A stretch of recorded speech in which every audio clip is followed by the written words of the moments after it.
We live in interesting times. Today's stories. The United Nations warns Italy over its tough law on migrant rescue boats. Mexican Foreign Minister Marcelo Ebrard calls the El Paso shooting an act of, quote, terrorism against Mexicans. After the U.S. mass shootings, former President Obama denounces leaders feeding a, quote, climate of fear.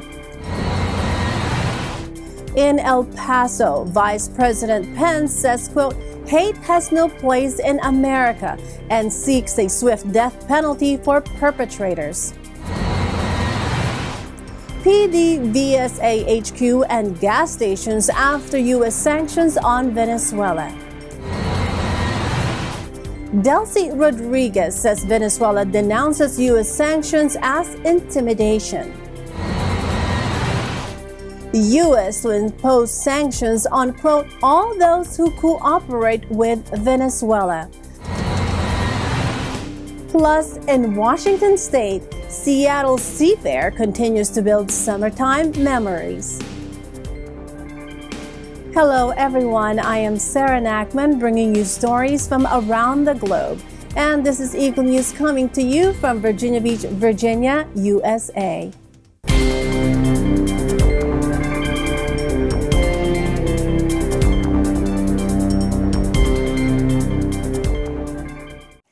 The UN voiced concern Tuesday over a law approved by Italy's parliament that imposes stiffer penalties on NGO migrant rescue boats in the Mediterranean, demanding humanitarian work, quote, not to be criminalized or stigmatized.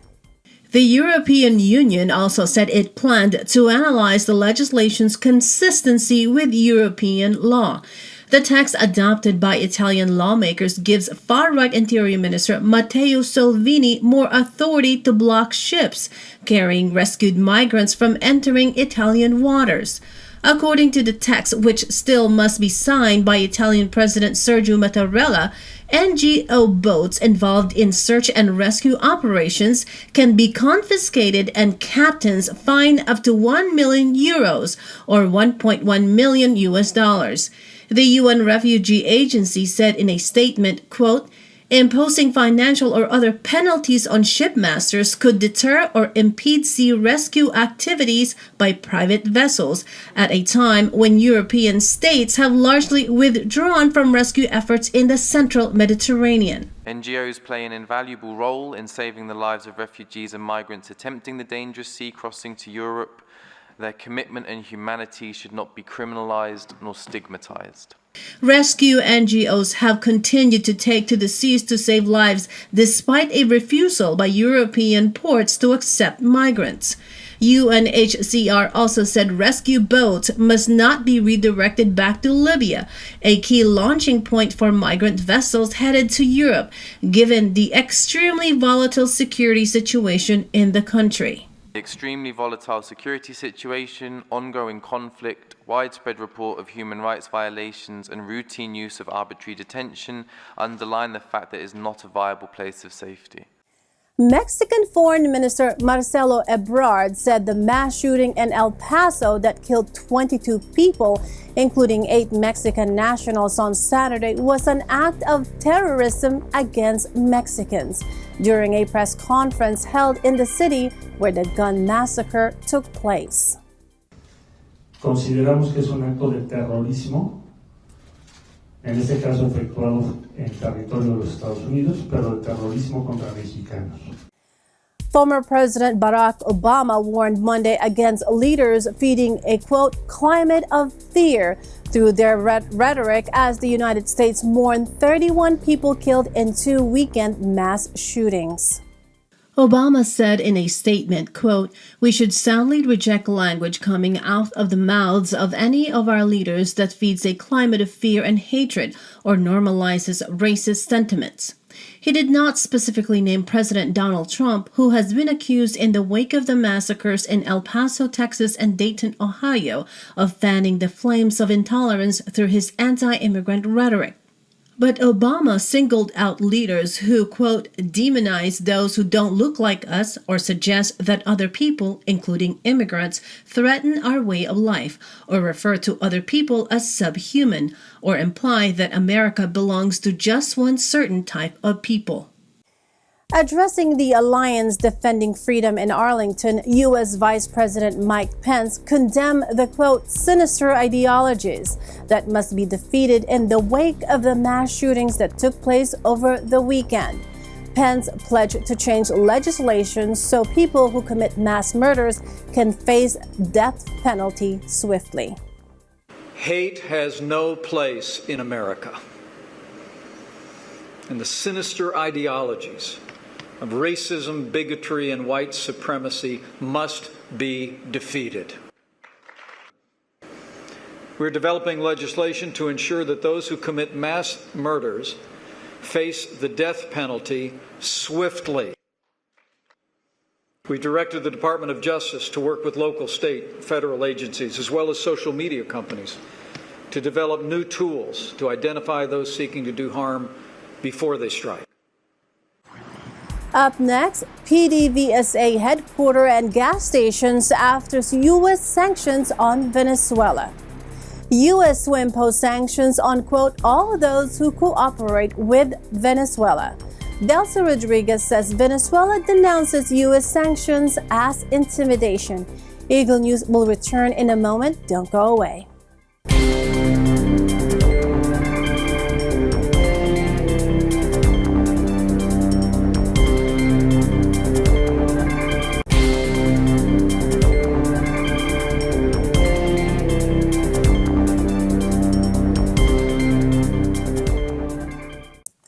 Hello again and welcome back. You are watching Eagle News.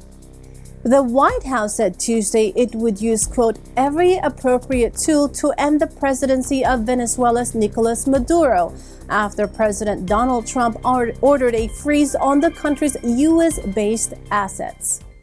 White House Press Secretary Stephanie Grisham said in a statement, quote, the Maduro dictatorship must end for Venezuela to have a stable, democratic, and prosperous future, free from the horrors of socialism that have ravaged this once great country.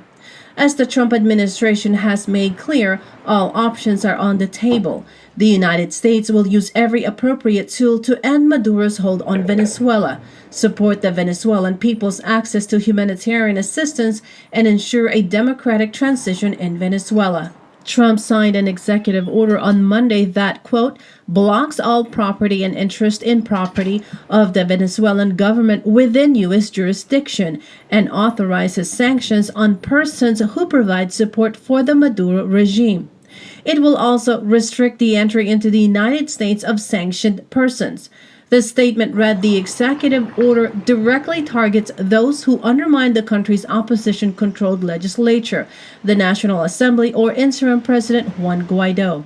Crisis-racked Venezuela has been mired in a political impasse since January, when Guaido proclaimed himself acting president, quickly receiving the support of more than 50 countries. The oil-rich, cash-poor country has been in deep recession for 5 years. Shortages of food and medicine are frequent, and public services are progressively failing. U.S. National Security Advisor John Bolton announced the U.S. will impose sanctions on all third parties supporting the government of Venezuela's Nicolas Maduro during the International Conference on Democracy in Venezuela held in Lima. This now covers everything having to do with the government of Venezuela, every aspect of it, and perhaps even more importantly, extends the authority to impose sanctions on all those who cooperate or assist or support any element of the government of Venezuela. Venezuela's Vice President Delcy Rodriguez denounced U.S. freeze on government assets as a measure meant to intimidate the country's allies. Este tipo de sanciones busca reducir la disponibilidad de divisas por parte de la República Bolivariana de Venezuela, pretende amedrentar a países aliados, a proveedores, que está pateando la mesa de diálogo que se desarrolla en Barbados con facilitación del Reino de Noruega. la instrucción pretende así el señor Donald Trump tapar la terrible situación interna que se está dando en los Estados Unidos con estos asesinatos masivos, producto de la promoción del odio supremacista, racista y clasista que él ha hecho desde que llegó a la presidencia de los Estados Unidos de Norteamérica. When we come back in Washington State, Seattle Seafair continues to build summertime memories. That's next. Eagle News will return shortly.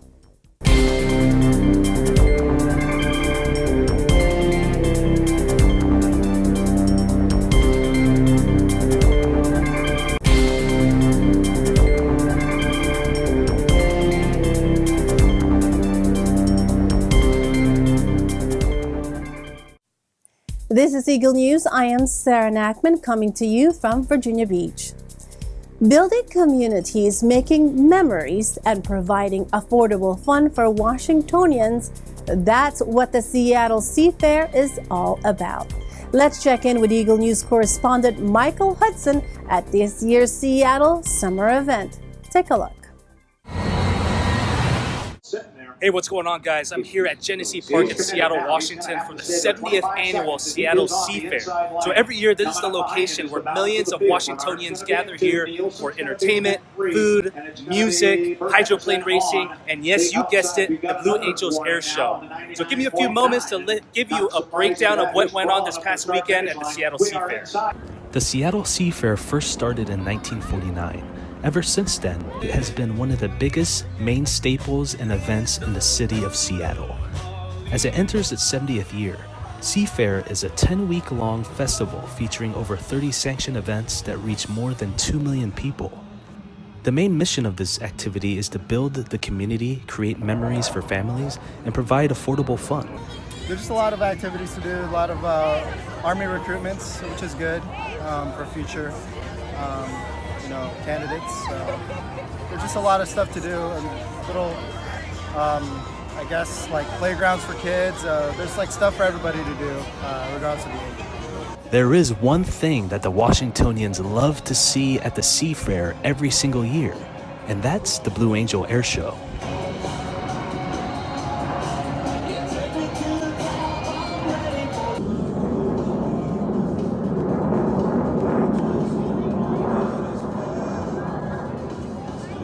Yeah, basically it's an air show. They're doing a lot of like fancy maneuvers that are pretty standard for naval aviators. So it's always awesome to just see that in action. The festival remains a fabric of the community and is made possible with the help of nearly 2,000 volunteers. So I hope you guys enjoyed the coverage today. Even if you're not from the state of Washington, I hope you have the opportunity to come here during the summer months to check out this wonderful festival. Reporting from Seattle, Washington, I'm Michael Hudson, and I'm 1 with 25.